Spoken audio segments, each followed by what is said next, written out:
Pada episod kali ini, kru bersamamu sekali lagi berada di negeri yang penuh sejarah dan adat budaya iaitu Kuantan Pahang Darul Makmur. Anak ketiga pasangan ini iaitu Muhammad Zamarul Iqmal, 11 tahun, juga mengalami sedikit masalah.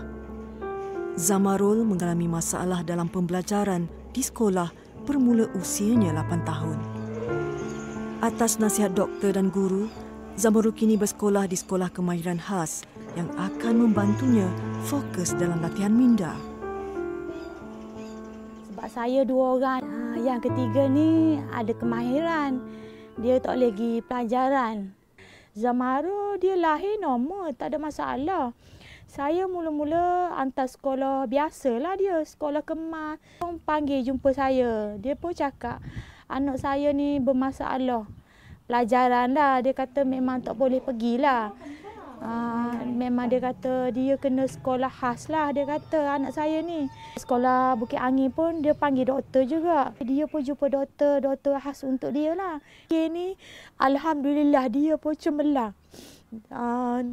Darjah 3, 4, sekarang dia yang 4, 2 tahun. Cikgu-cikgu pun puji dia. Kemahiran dia, saya memang tak jangka. Ya ke anak aku ni, betul ke?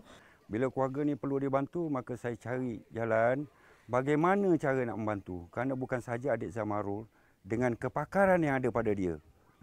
Berkenaan dengan dia membuat gubahan. Saya nampak Zamarul ni merupakan seorang anak yang cerdas. Kerana walaupun dia dalam keadaan lembam, tapi dari segi kreativiti dia, jelas kelihatan bahawa dia ada peningkatan. Dia memang kelitah dia nak buat apa ni, kapal terbang, dia buat kapal terbang dengan kertas. Minat dia apa ni, macam kreatif lah.